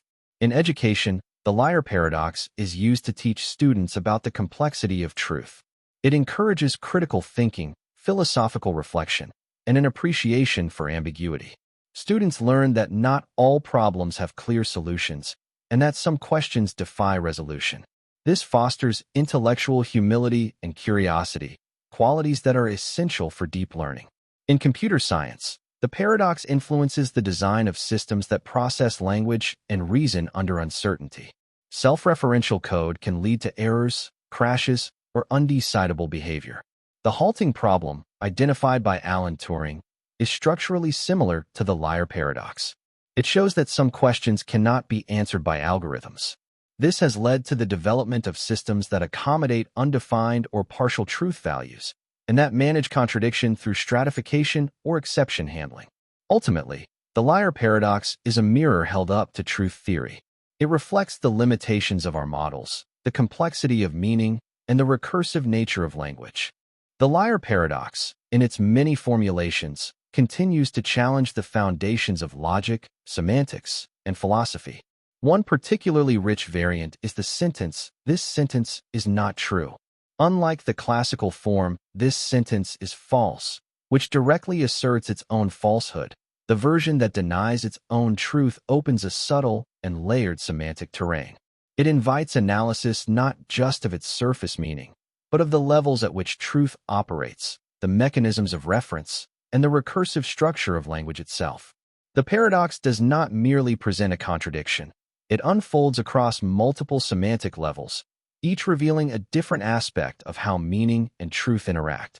This layered complexity is what makes the paradox so enduring and so philosophically fertile. At first glance, "This sentence is not true" appears to be a straightforward self-referential statement. It refers to itself and denies its own truth. But the moment we attempt to evaluate it, we are drawn into a loop. If the sentence is true, then what it says must be the case. It is not true. But if it is not true, then it is false, which means it is true. The contradiction is immediate, but it is not a simple clash of opposites. It arises through implication, through the recursive structure of the sentence's reference to itself. This is where the notion of semantic levels becomes essential. The sentence operates not just at the level of content, but at the level of metacontent, what it says about what it says. Semantic levels refer to the hierarchy of meaning in language. At the base level, we have object language, the language used to make statements. At a higher level, we have metalanguage, the language used to talk about statements. When a sentence refers to its own truth value, it straddles these levels. It is both an object of evaluation and an evaluator. This dual role creates instability. The sentence, "This sentence is not true," is trying to function as both a proposition and a metaproposition. It is asserting something about itself while being the thing it is asserting about. This recursive structure is what generates the paradox. Alfred Tarski recognized this problem and proposed a hierarchical model of languages to avoid semantic paradoxes. In Tarski's framework, a language cannot contain its own truth predicate. Instead, truth statements must be made in a higher-level metalanguage. This prevents sentences like, "This sentence is not true," from being formulated within the same system, thereby avoiding the paradox. Tarski's solution is elegant and effective within formal logic, but it imposes restrictions that are unnatural in everyday language. In natural language, we routinely make statements about statements, refer to our own words, and evaluate our own truthfulness. The sentence, "This sentence is not true," is not just a theoretical construct. It is a reflection of how language can turn inward and reflect on itself. The paradox also invites analysis through the lens of fixed-point semantics. Saul Kripke developed a model in which the truth value of each sentence is determined by its position in a hierarchy of approximations. At each stage, sentences are evaluated based on the truth values assigned in the previous stage. The process continues until a fixed point is reached, a stage at which no further changes occur. In this model, some sentences stabilize as true or false, while others remain undefined. The sentence "this sentence is not true" never stabilizes. It oscillates between truth and falsehood, and thus is assigned an undefined status. This avoids the contradiction and preserves the integrity of the system. But the richness of the paradox lies not just in its resolution, but in its structure. The sentence can be analyzed at multiple semantic levels. At the first level, it is a simple declarative statement. At the second level, it is a statement about its own truth value. At the third level, it is a statement about the implications of asserting or denying its truth. Each level reveals a different aspect of the paradox. The first level presents the content. The second level presents the self-reference. The third level presents the recursive implication. This layered structure is what makes the paradox so powerful. It is not just a contradiction, it is a semantic spiral. This spiral has implications for the philosophy of language. It challenges the assumption that meaning is stable and truth is binary. It shows that language can generate structures that defy evaluation, that reference can be circular, and that implication can lead to contradiction. It invites us to reconsider the foundations of semantics. What does it mean for a sentence to be true? Can a sentence meaningfully refer to itself? Is truth a property of sentences, or a relation between sentences and contexts? In epistemology, the paradox raises questions about knowledge and belief. If a sentence cannot be assigned a truth value, can it be known? Can it be believed? Can it be understood?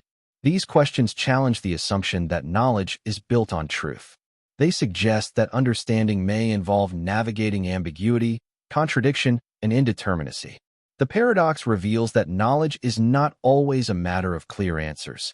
It may involve grappling with unresolved tensions. In logic, the paradox challenges the principle of bivalence, the idea that every proposition must be either true or false. It shows that some propositions defy this classification. This has led to the development of non-classical logics, including three-valued logics, para-consistent logics, and fuzzy logics. These systems accommodate indeterminacy and contradiction, and they provide tools for reasoning in the presence of semantic instability. In linguistics, the paradox informs theories of meaning and interpretation. It shows that meaning is not always compositional, that the meaning of a sentence is not always determined by the meanings of its parts. It reveals that context, reference, and intention play crucial roles. The sentence "this sentence is not true" is grammatically correct and semantically clear, yet its meaning leads to contradiction. This challenges models of semantics that rely on stable mappings between language and truth. In literature and art, the paradox inspires works that explore ambiguity, recursion, and self-awareness. Writers like Jorge Luis Borges and Samuel Beckett use paradoxes to challenge narrative structure and reader expectations. Visual artists like M.C. Escher create images that loop back on themselves, defying spatial logic. These works reflect the philosophical insight that meaning is not always linear, and that truth may be elusive. In education, the paradox is used to teach students about the complexity of truth. It encourages critical thinking, philosophical reflection, and an appreciation for ambiguity. Students learn that not all problems have clear solutions, and that some questions defy resolution. This fosters intellectual humility and curiosity, qualities that are essential for deep learning. In computer science, the paradox influences the design of systems that process language and reason under uncertainty. Self-referential code can lead to errors, crashes, or undecidable behavior. The halting problem, identified by Alan Turing, is structurally similar to the liar paradox. It shows that some questions cannot be answered by algorithms. This has led to the development of systems that accommodate undefined or partial truth values, and that manage contradiction through stratification or exception handling. The liar paradox, in its classical form, is a solitary sentence that refers to itself and denies its own truth. This sentence is false. The contradiction it generates is immediate and recursive, a semantic loop that collapses under its own logic. But the paradox does not need to be confined to a single statement. It can be extended, multiplied, and distributed across several sentences, each referring to the others in a cycle of mutual implication. These constructions are known as liar cycles, and they reveal a deeper and more intricate structure of paradox, one that operates not just through self-reference, but through interreference, through chains of statements that collectively generate contradiction. A simple example illustrates the idea. The next sentence is true. The previous sentence is false. These two statements, taken together, form a loop. If the first is true, then the second must be true, which means the first is false. But if the first is false, then the second is false, which means the first is true. The contradiction is not located in a single sentence, but in the relationship between them. It is a paradox distributed across a cycle. Liar cycles expand the terrain of semantic paradox. They show that contradiction can arise not only from direct self-reference, but from indirect reference, from chains of implication that loop back on themselves. This has profound implications for logic, semantics, and the philosophy of language. It reveals that truth is not merely a property of isolated statements, but a function of networks of statements, of the ways in which propositions relate to one another. It shows that meaning is not always linear, and that reference can be recursive, circular, and unstable. In classical logic, the principle of bivalence holds that every proposition must be either true or false. The liar paradox challenges this principle by presenting a proposition that cannot be assigned a truth value without contradiction. Liar cycles extend this challenge by showing that even when individual statements appear innocuous, their collective structure can generate paradox. This forces a reconsideration of how truth values are assigned, not just to individual sentences, but to systems of sentences. It suggests that truth may be context-dependent, relational, and sensitive to the structure of reference. The analysis of liar cycles requires a shift from evaluating sentences in isolation to evaluating them in context. Each sentence must be understood not only in terms of its own content, but in terms of its position in the cycle, its relationship to other sentences, and the implications of those relationships. This introduces a dynamic dimension to semantics. Truth becomes a function of interaction, of feedback loops, of recursive evaluation. The cycle is not just a collection of statements. It is a system, a semantic machine that generates contradiction through its own operation. This insight has led to the development of formal models that can accommodate liar cycles. Fixed-point semantics, as developed by Saul Kripke, provide a framework for evaluating sentences in stages, allowing for the possibility that some sentences may remain undefined. In a liar cycle, the evaluation of one sentence depends on the evaluation of another, which in turn depends on the first. This mutual dependence can prevent stabilization, leading to a fixed point in which certain sentences are assigned an undefined status. This avoids contradiction and preserves the integrity of the system.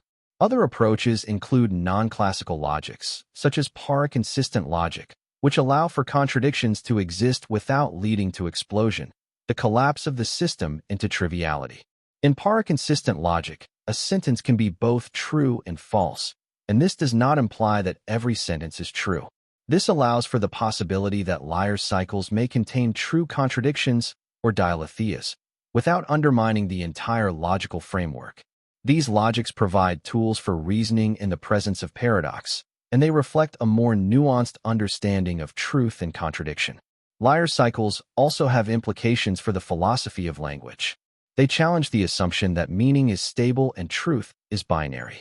They show that language can generate structures that defy evaluation, that reference can be circular, and that implication can lead to contradiction. They invite us to reconsider the foundations of semantics. What does it mean for a sentence to be true? Can a sentence meaningfully refer to another sentence that refers back to it? Is truth a property of sentences, or a relation between sentences and contexts? In epistemology, liar cycles raise questions about knowledge and belief. If a system of sentences cannot be assigned consistent truth values, can it be known? Can it be believed? Can it be understood? These questions challenge the assumption that knowledge is built on truth. They suggest that understanding may involve navigating ambiguity, contradiction, and indeterminacy. The paradox reveals that knowledge is not always a matter of clear answers. It may involve grappling with unresolved tensions. In linguistics, liar cycles inform theories of meaning and interpretation. They show that meaning is not always compositional, that the meaning of a sentence is not always determined by the meanings of its parts. They reveal that context, reference, and intention play crucial roles. A sentence may be meaningful in isolation, but paradoxical in context.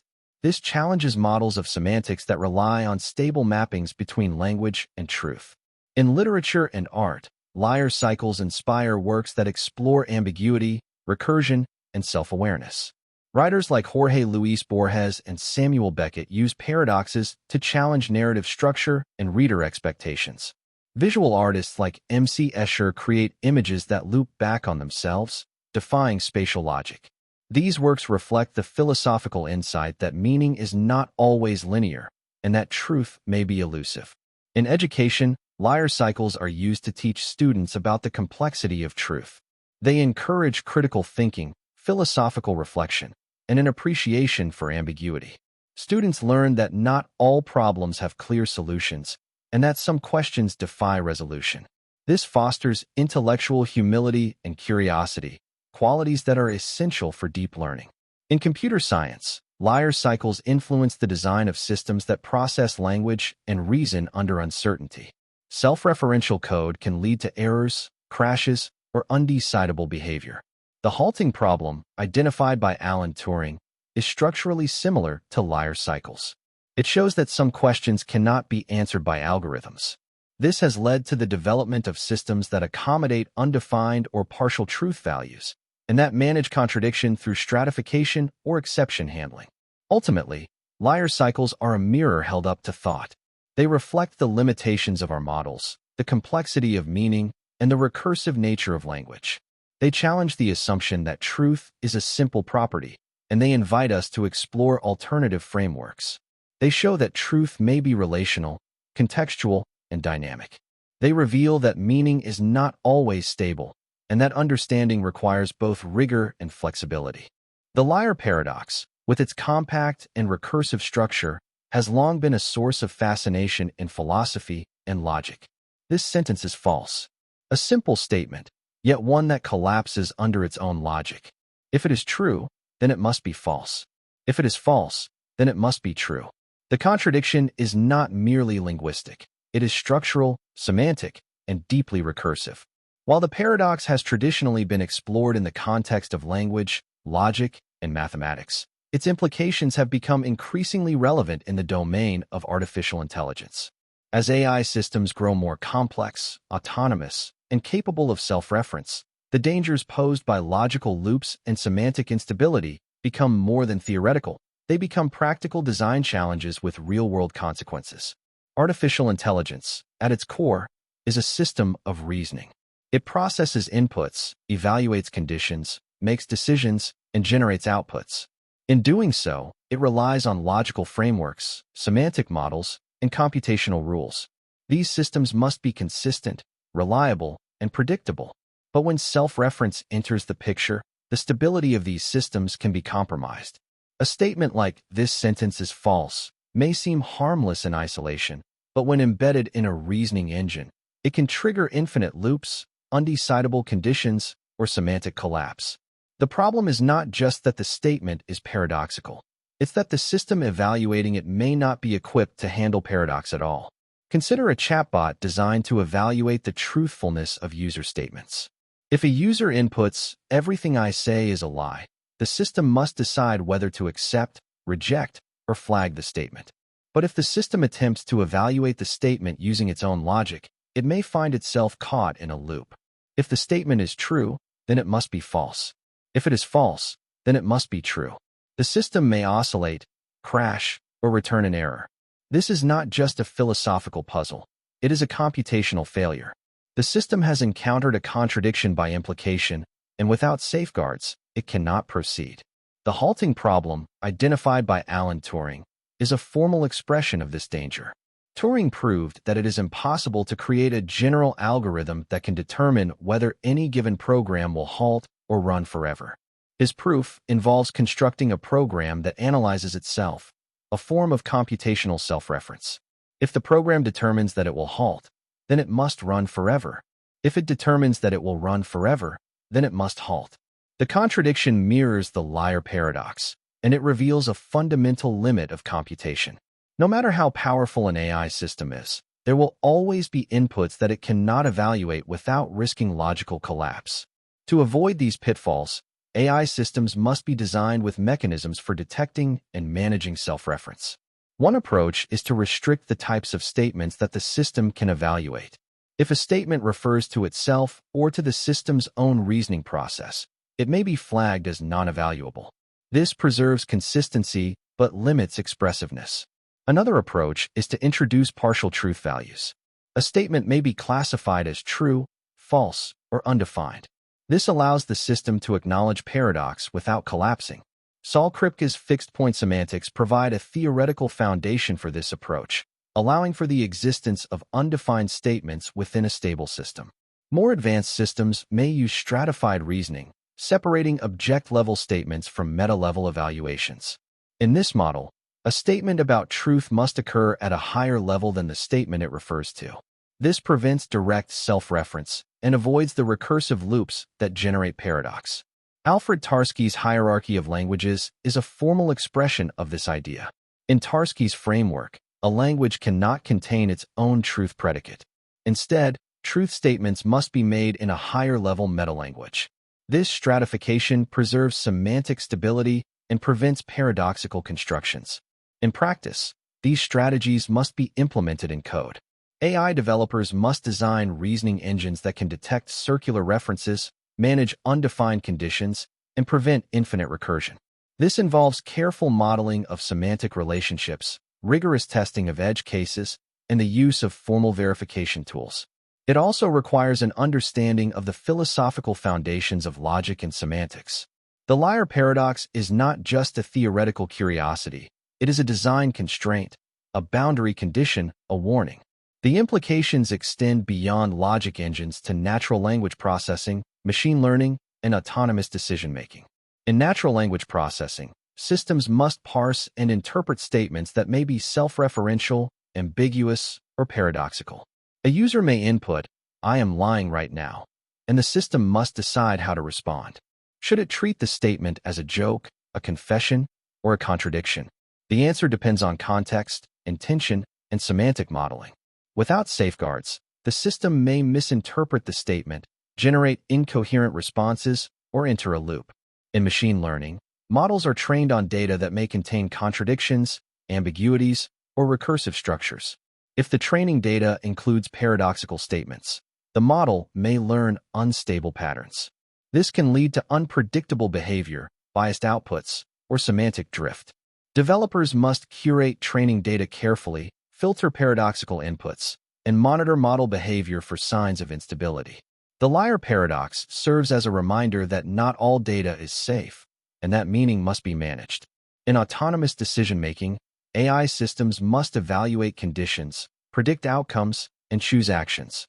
If the system encounters a self-referential condition, such as, "If I decide to do X, then I will not do X," it may become paralyzed. The contradiction prevents resolution, and the system may halt, oscillate, or choose arbitrarily. This is especially dangerous in high-stakes environments, such as medical diagnosis, financial trading, or autonomous vehicles. A paradox in the decision logic can lead to failure, harm, or catastrophe. Developers must design decision frameworks that detect and isolate paradox, ensuring that the system can continue operating safely. The challenge of self-reference in AI is not just technical, it is philosophical. It forces us to confront the nature of meaning, truth, and understanding. Can a machine understand itself? Can it evaluate its own reasoning? Can it avoid paradox in its own logic? These questions echo the concerns of philosophers from Epimenides to Gödel, from Tarski to Kripke. They reveal that the boundaries of computation are also the boundaries of thought. Yet paradox is not only a danger, it is also a source of insight. The liar paradox reveals the limits of logic, the complexity of meaning, and the recursive nature of language. It challenges us to build systems that are robust, flexible, and aware. It invites us to explore alternative models, to embrace partial truth, to navigate ambiguity. It shows that understanding is not always a matter of clear answers. It may involve grappling with unresolved tensions. In education, the liar paradox is used to teach students about the limits of logic and the complexity of language. It encourages critical thinking, philosophical reflection, and an appreciation for ambiguity. The liar paradox, with its recursive structure and semantic instability, has long fascinated philosophers and logicians. But its influence is not confined to academic discourse. It has permeated popular culture, especially science fiction, where its implications for artificial intelligence, consciousness, and logic are dramatized in compelling and imaginative ways. One of the most iconic examples appears in Star Trek, where the paradox is used as a weapon, not against humans, but against androids and computers. The sentence, "This statement is false," or its variants, becomes a tool for disrupting artificial minds, triggering logical loops that lead to confusion, paralysis, or shutdown. This narrative device reflects a deep cultural intuition that paradox, especially self-referential contradiction, reveals the limits of rational systems and the fragility of machine intelligence.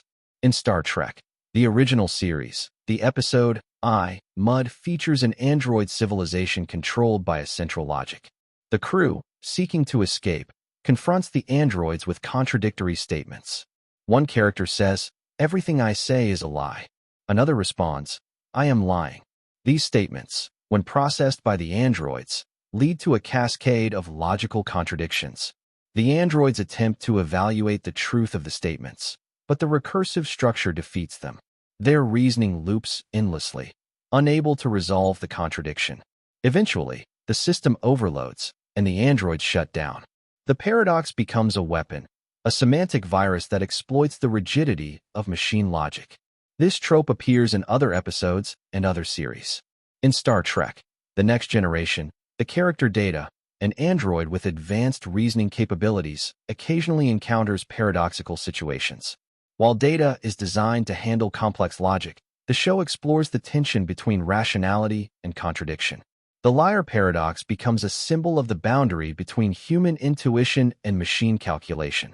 It suggests that certain forms of reasoning, especially those involving self-reference, ambiguity, or contradiction, may be inaccessible to artificial minds. The use of the liar paradox in science fiction reflects a broader cultural concern: the limits of artificial intelligence. As machines become more sophisticated, capable of learning, reasoning, and even self-reflection, the question arises: can they handle paradox? Can they navigate semantic instability? Can they understand contradiction not as failure, but as insight? The liar paradox dramatizes this question. It presents a scenario in which a machine, faced with a simple sentence, collapses. The contradiction is not in the hardware, but in the logic. The failure is not mechanical, but semantic. This narrative device also serves a symbolic function. It represents the triumph of human intuition over machine calculation. The paradox is a riddle, a trick, a philosophical puzzle. It cannot be solved by brute force or algorithmic precision. It requires a kind of reasoning that is flexible, contextual, and self-aware. In Star Trek, the human characters use paradox to outwit the machines.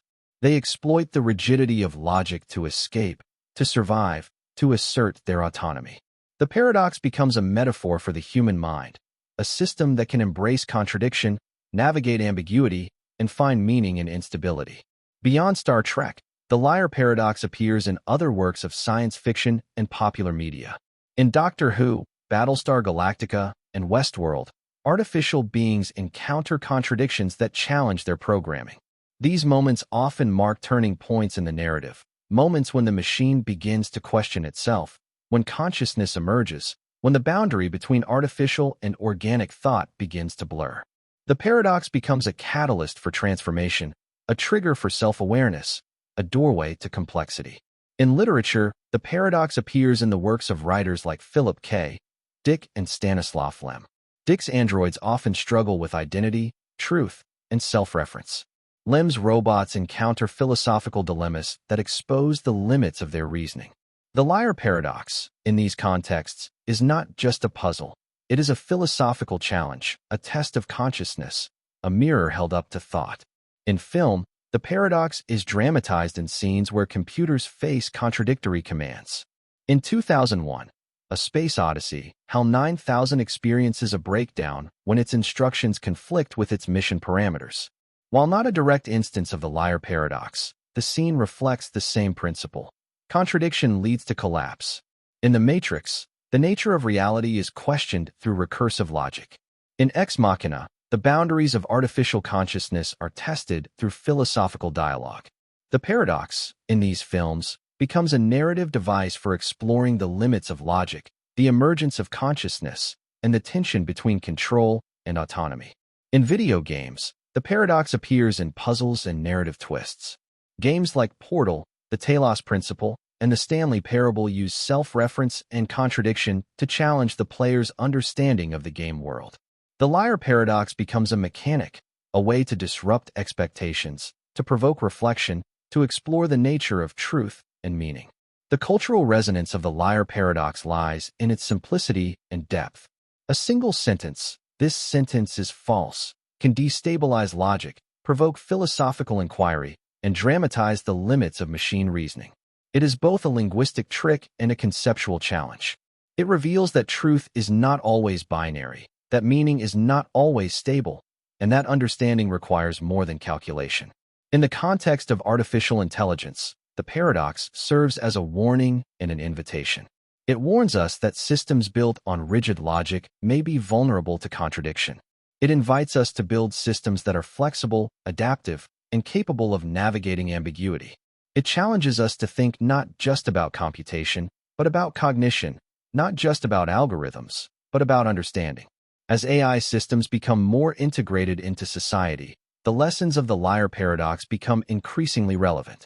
Chatbots, virtual assistants, and reasoning engines must be designed to handle self-reference, contradiction, and semantic instability.